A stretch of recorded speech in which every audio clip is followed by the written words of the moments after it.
மண் பேசும் சரித்திரம். சமணர்கள் வாழ்ந்த பழங்கால குன்று.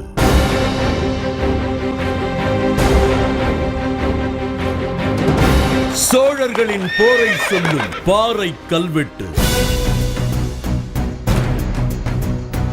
மலைக்கு அடியில் கிடைத்த அப்பாண்டை நாதர்.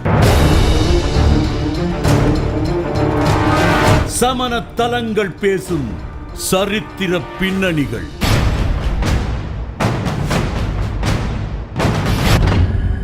மண் பேசும் சரித்திரம். சமணர்கள் வரலாற்றில் வலுவான பல பதிவுகளை உருவாக்கியவர்கள். மலைப்பகுதிகளில் சமணர்கள் வாழ்ந்ததற்கான அடையாளங்களும் அவற்றின் காலகட்டங்களும் சிற்பங்களாகவும் கல்வெட்டுகளாகவும் வடிக்கப்பட்டிருக்கின்றன.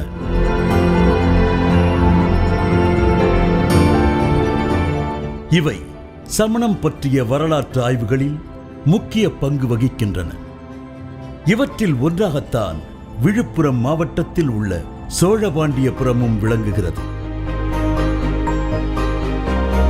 சோழர்கள் பாண்டிய ஆட்சிப் பகுதிகளை கைப்பற்றிய போது அங்கிருந்த மக்களின் எதிர்ப்பை கட்டுப்படுத்த பாண்டியன் என்ற பெயரை இணைத்துக் கொண்டதாக வரலாற்று ஆய்வாளர்கள் கூறுகிறார்கள்.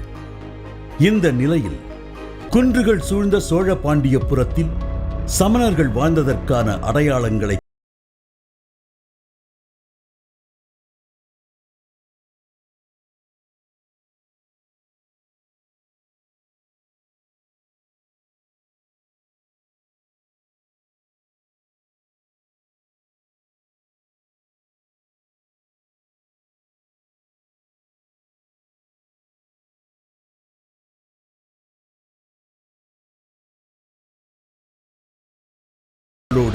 அந்த சிறு குகை தென்பட்டது.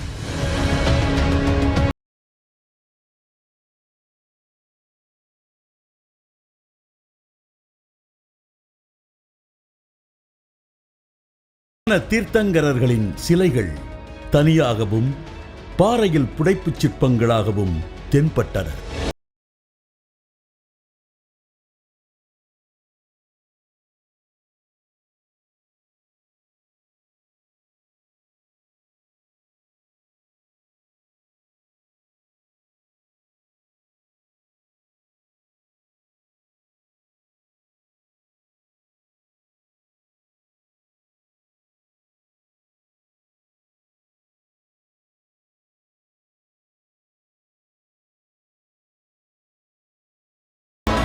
சோழர் பாண்டியபுரத்தில் இருக்கக்கூடிய ஒரு குன்று பகுதியில் தான் நம்ம இப்போ இருக்கோம். கிபி 9ஆம் 10ஆம் நூற்றாண்டுகளை இது ஒரு மிகப்பெரிய சமணத்தலமாக இருந்திருக்கக்கூடும் என்று கூட சொல்லப்படுகிறது. இங்கு இருக்கக்கூடிய புடைப்பு சிற்பங்களை பார்க்கும் பொழுது சமணர்கள் வந்து வாழ்ந்து இருந்ததற்கான அறிகுறிகளும் இங்கு காண கிடைக்கின்றன. இதுக்கு பக்கத்திலேயே ஒரு பெரிய பாறையில் மிக நீளமான கல்வெட்டு ஒன்று இருக்கிறதாகவும் அது பக்கத்தில் நடந்த ஒரு போரை பற்றி விளக்குறதாகவும் சொல்கிறாங்க. அந்த கல்வெட்டை தான் நம்ம இப்போ பார்க்க போகிறோம்.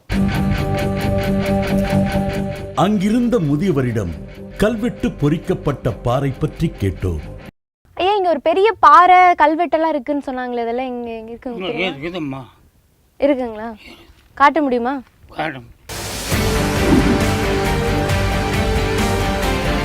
அவர் நம்மை அந்த பாறையை நோக்கி அழைத்துச் சென்றார்.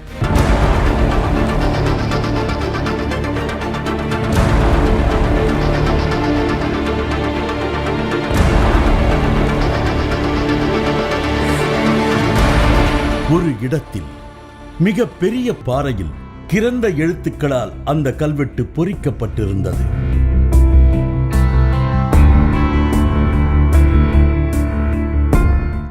அருகில் இருக்கும் வீர சோழபுரம் என்ற இடத்தில் முதல் பராந்தக சோழனுக்கும் அவனது சகோதரனுக்கும் போர் நடைபெற்றதாக நடுநாட்டு கோயில்கள் என்ற நூலில் குறிப்பிடப்பட்டிருக்கிறது. கிபி 952 காலகட்டத்தில் நடைபெற்றதாக சொல்லப்படும் இந்த போர் பற்றி சோழ பாண்டியபுரத்தின் பாறை கல்வெட்டு குறிப்பிடுவதாக கல்வெட்டு ஆய்வாளர்கள் கூறுகின்றனர்.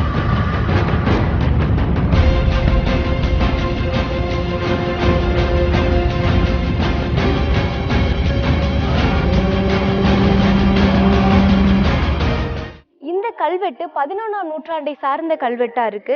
வீர சோழபுரம் அப்படின்ற இடத்துல முதலாம் பராந்தகனுக்கும் அவருடைய சகோதரருக்கும் இடையே நடந்த போர் பற்றிய விளக்கத்தை இந்த கல்வெட்டு கொடுத்திருக்கு. அது மட்டும் இல்லாமல் சமண குடைவரைக்கு கொடுக்கப்பட்ட நிலதானங்களை பற்றிய குறிப்புகளும் இந்த கல்வெட்டுல குறிப்பிடப்பட்டிருக்கு. இந்த பாறை கல்வெட்டை கடந்தும் அந்த பெரியவர் நம்மை அழைத்து சென்றார்.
பாறையின் மேற்புறம் சமண தீர்த்தங்கரரின் புடைப்புச் சிற்பம் பொறிக்கப்பட்டிருந்தது.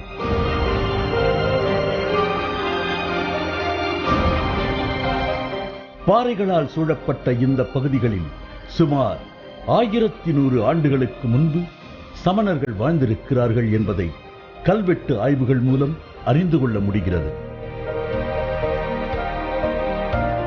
இந்த நிலையில்தான் திருநருங்கொன்றை என்ற பகுதியில் இருக்கும் அப்பாண்டைநாதர் என்கின்ற சமண தீர்த்தங்கரர் ஆலயமும் சரித்திர பின்னணிகள் நிறைந்தது என்கின்ற தகவல் கிடைத்தது. சுமார் 1000 ஆண்டுகளுக்கு முந்தைய அந்த சரித்திர பெட்டகத்திற்குள் இடைவேளைக்கு பிறகு பயணிப்பு.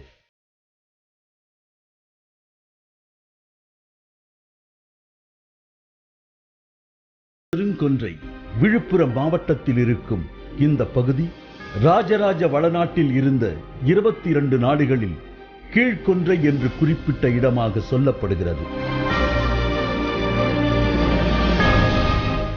திருநருக்குன்றம் என்றும் அழைக்கப்படும் இந்த பகுதியின் சமண தலம் பல வரலாற்று சிறப்புகளை கொண்டிருக்கிறது. திருஞான சம்பந்தர் வாழ்ந்த கிபி 7ஆம் நூற்றாண்டு காலகட்டத்திலேயே இந்த சமணத்தலம் புகழ்பெற்று விளங்கியதாக சொல்லப்பட்டாலும் கிபி 10ஆம் நூற்றாண்டு காலகட்டத்தில் இருந்து கல்வெட்டு ஆதாரங்கள் கிடைக்கின்றன.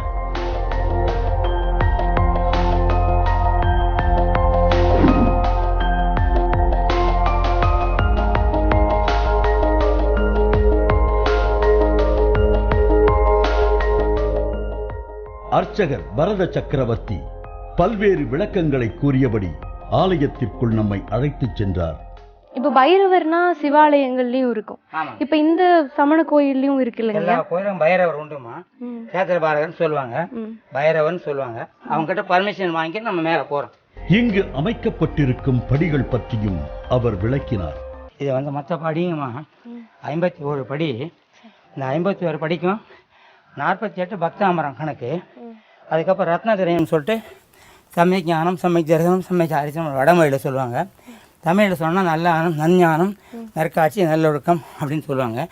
இந்த மூணினுடைய அடிப்படையில் தான் இந்த 51 குணங்களும் தீர்த்தங்கரை அடைகிறாங்கன்ற ஒரு வரலாறு.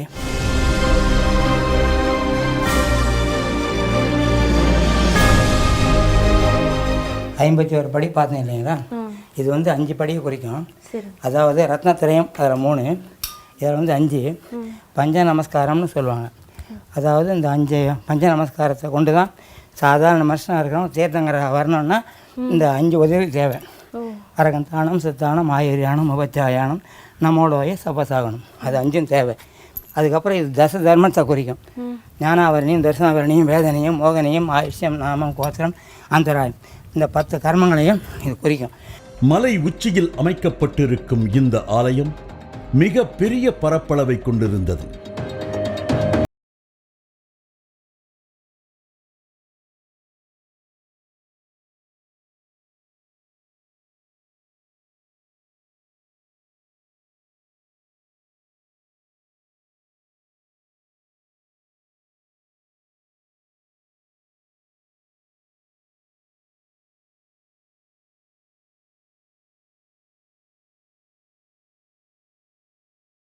இருபத்தி 4 சமண தீர்த்தங்கரர்களில் இந்த சந்திரநாதர் 8வது தீர்த்தங்கரராக கூறப்படுகிறார்.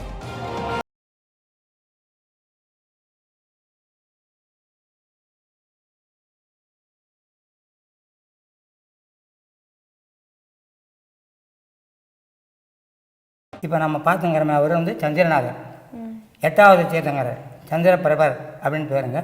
இங்கே தான் எல்லா வழிபாடும். அப்பாண்டநாதரை பார்த்த பிறகு வழிபாடு இங்கே கிடையாது, ஃபுல்லாக வழிபாடு பூரா அங்கே தான். இப்போது இந்த கோயில் எப்போ உருவாக்கப்பட்டது, அதுக்கான ஆதார கல்வெட்டுக்கள் அந்த மாதிரி ஏதாச்சும் இருக்கா? அப்பாண்டநாதர் பாசநாத பகவான் தான் அது கூட உருவாக்கப்பட்டதுலேயும் கண்டுபிடிக்கப்பட்டது. ஆனால் சந்திரபிரபர் இப்போ நம்ம பார்த்தங்கிற அது வந்து கல்வெட்டு ஆதாரம்லாம் கிடையாது. அந்த அப்பாண்டநாதர் உலாவில் வரும் கீழே பள்ளி மேலே பள்ளின்னு, அந்த மாதிரி பார்க்கும்போது இவர் கீழே சந்திரபிரபர் கீழே இருந்தாருன்னு அது ஒன்று தான் புரிஞ்சுக்கலாம். இதுக்கு மேலே அப்பாண்டநாதர் இருந்தாருன்றது புரிஞ்சுக்கலாம். இது கல்வெட்டு எப்போ தான் உண்டானது அப்படின்ற மாதிரி கரெக்டாக சொல்கிற அளவுக்கு கல்வெட்டு கிடையாதுங்க.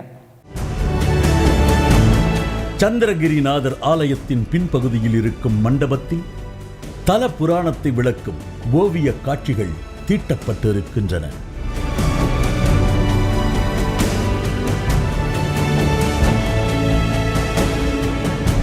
கிபி 10ஆம் நூற்றாண்டு காலகட்டத்தில் நடந்ததாக சொல்லப்படும் நிகழ்வுகள் 1986ஆம் ஆண்டு வரையப்பட்டிருக்கின்றன.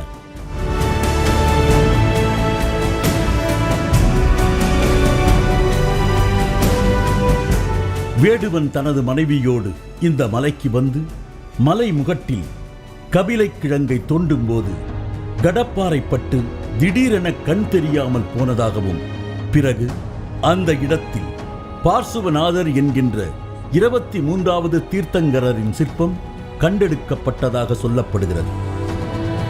தீர்த்தங்கரரின் சக்தியால் வேடுவனுக்கு மீண்டும் கண் பார்வை வந்ததாகவும், இதை கேள்விப்பட்ட ராஜராஜ சோழனின் சகோதரி குந்தவை நாச்சியார் 2 மலைமுகடுகளை இணைத்து கோபுரம் கட்டியதாகவும் ஓவியங்கள் வாயிலாக வரலாறு சொல்லப்பட்டிருக்கிறது.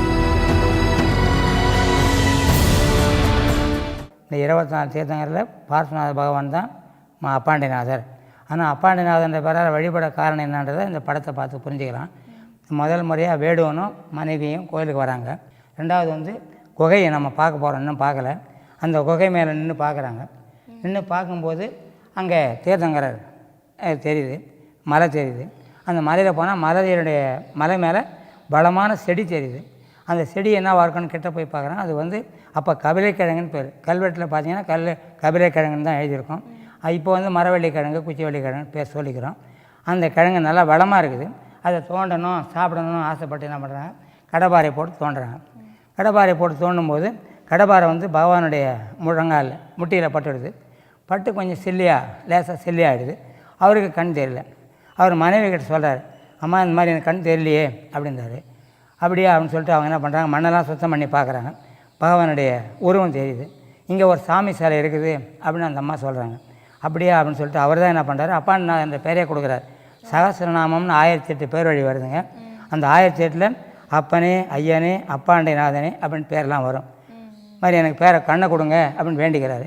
அவருக்கு கண் தெரியுது. வீட்டுக்கு போனால் அது பெரிய ஒரு நிகழ்வு. கண்ணு போகிறது மீண்டும் கிடைக்கிறது, அது பெரிய சமாச்சாரமாக ஆகி போகுது. அதனால் அவங்க என்ன பண்ணுறாங்க, தூக்கமே வராமல் கஷ்டப்படுறாங்க. அதுக்கப்புறம் பத்மாவதி அம்மா வந்து கணவரை சொல்லுவாங்க. அந்த பத்மாவதி வந்துட்டு என்ன பண்ணுறாங்க, மனசை போட்டு குழப்பாதீங்க, ராஜராஜ சோழனுடைய அக்கா குந்தவை பிராட்டியார் தஞ்சாவூரில் இருக்காங்க. அவங்க வந்து இந்த கோயிலெலாம் ரொம்ப பக்தியாக ஈடுபாடு உள்ளவங்களாக இருக்காங்க, அவங்ககிட்ட போய் முறையிடுங்க அப்படின்றாங்க. சரின்ட்டு இவர் வேடுவனும் மனைவியும் தஞ்சாவூருக்கு போயிட்டு அவங்க அரசு சபையில் இருக்காங்க. அவங்ககிட்ட போய் முறையிடுறாங்க. இது மாதிரி பார்த்தங்க கிழங்கு தோணுது எல்லா விவரம் சொல்கிறாங்க. சொன்ன பிறகு அந்த அம்மா பல்லக்கு பரிவாரத்தோடு இங்கே வராங்க. வந்த பிறகு பார்க்குறாங்க, பகவான் பார்க்குறாங்க. பார்த்துட்டு அதுக்கு மிஞ்சி பார்த்தீங்கன்னா அந்த மலை 2 மலையும் சும்மா நிற்கும், விமான கோபுரம் கிடையாது. அப்பாண்டநாதரை பார்த்ததுக்கு அப்புறம் அந்த அம்மா கட்டினது அந்த கோபுரம்.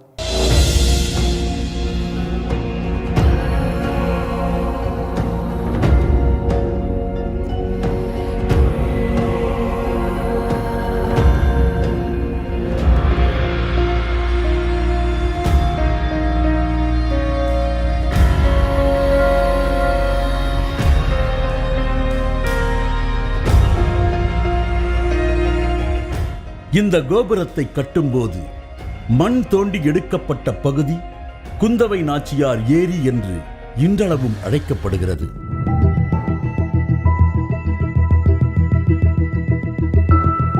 சுமார் 1000 ஆண்டுகளுக்கு முன்பு கண்டெடுக்கப்பட்ட அந்த அபூர்வ சிலையும் இங்கிருக்கும் கல்வெட்டுகள் பேசும் குறிப்புகளும் இடைவேளைக்கு பிறகு.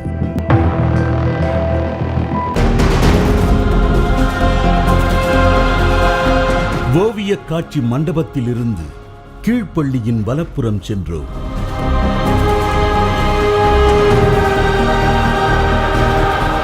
அங்கே சமண தீர்த்தங்கரர்களின் 3 பழமையான சிற்பங்கள் வைக்கப்பட்டிருந்தன.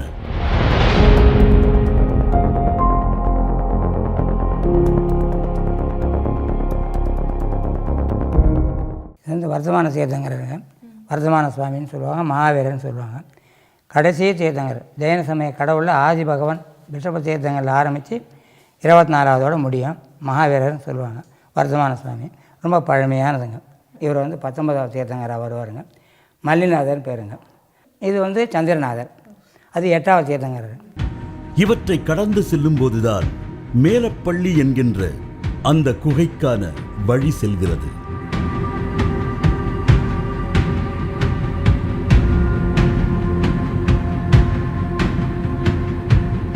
அங்குதான் அந்த அற்புத காட்சி தெரிந்தது. சமணர்களின் மிக முக்கிய கடவுளாக கருதப்படும் அப்பாண்டைநாதரின் அழகு திருமேனி காட்சியளிக்கிறது.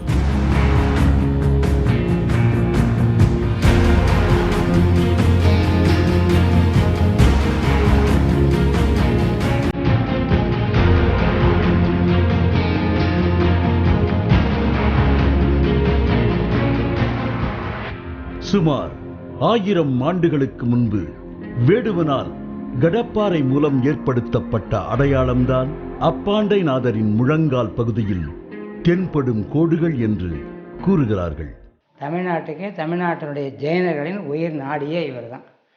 சிறப்பாக சொல்லணும்னா, மிகப்படுத்தி சொல்லணும்னா, எங்களுக்கு இவரை விட வேறு தெய்வமே கிடையாது என்ற அளவில் சொல்லலாம்.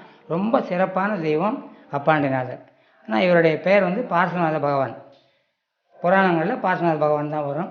இவரை தான் வேடுவனும் மனைவியும் பார்க்குறாங்க. இங்கே தான் கிழங்கு தோன்றுறாங்க, இந்த மண்ணை தான் பறிக்கிறாங்க. கிழங்கை தோண்டும் போது கடப்பாரப்பட்டு அந்த மொட்டியில் பாருங்கள் பெருசில் ஏற்பட்டுக்குது. இதை பார்த்துட்டு தரிசனம் பண்ணோம்னாலே நமக்கு அதனுடைய பலனே 100க்கு 100 சொல்லலாம், 200 சொல்லலாம். அந்த அளவுக்கு புல் பவர் உள்ளவருங்க. இந்த மலைப்பகுதியில் சமணர்கள் வாழ்ந்ததற்கான அடையாளமாக சிறு குகை ஒன்றும் இருக்கிறது.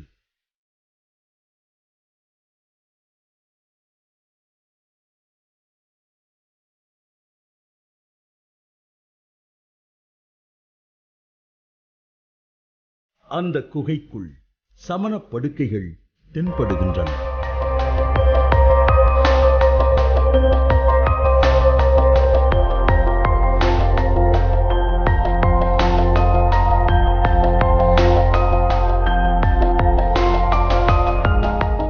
இந்த நிலையில்தான் இங்கிருக்கும் கல்வெட்டு குறிப்புகள் பல்வேறு தகவல்களை தருவதாக ஆய்வாளர்கள் கூறுகின்றனர்.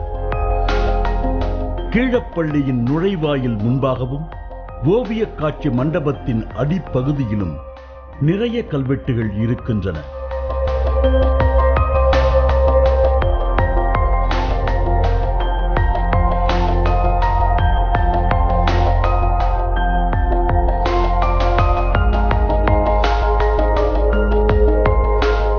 முதலாம் ராஜராஜனின் 10வது ஆட்சியாண்டில், அதாவது கிபி 995 இந்த ஆலயத்திற்கு வழங்கப்பட்ட நில தானங்கள் பற்றிய குறிப்புகளும் கிபி 1002 ராஜராஜனின் படை தளபதி மும்முடிச் சோழன் பிரம்மராயன் என்பவன் நந்தா விளக்கெரிக்க வழங்கிய நில தானங்கள் பற்றிய குறிப்புகளும் கல்வெட்டுகளில் பதிவாகி இருக்கின்றன.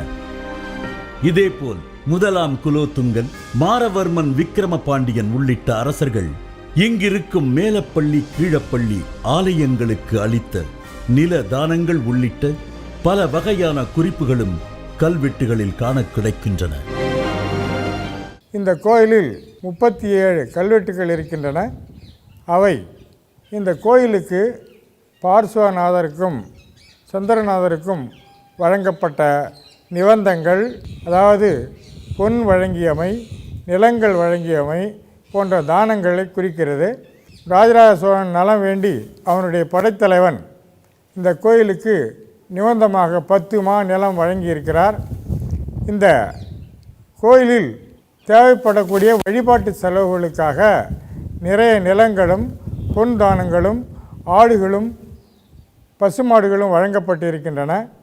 இந்த கோயிலை பற்றிய இலக்கியங்கள் 3-4 உள்ளன. சூடாமணி நிகண்டு என்று ஒன்று, அபாண்டநாதர் உலா என்றது, அடுத்தது தேவாரத்தில் கூட இதனுடைய எச்சம் இருப்பதாக சொல்லப்படுகிறது. இவற்றில் கிபி 10 மற்றும் 11ஆம் நூற்றாண்டுகளில் சோழ மன்னர்கள் சமண தலங்களுக்கும் சமணர்களுக்கும் வழங்கி வந்த ஆதரவையும் முக்கியத்துவத்தையும் அறிந்து கொள்ளலாம். சமணர் வாழ்விடங்களும் வழிபாட்டு தலங்களும் வெறும் வடிவங்கள் மட்டுமல்ல, வரலாற்று அடையாளங்கள் என்பதற்கு இந்த ஆலயம் முக்கிய சான்று.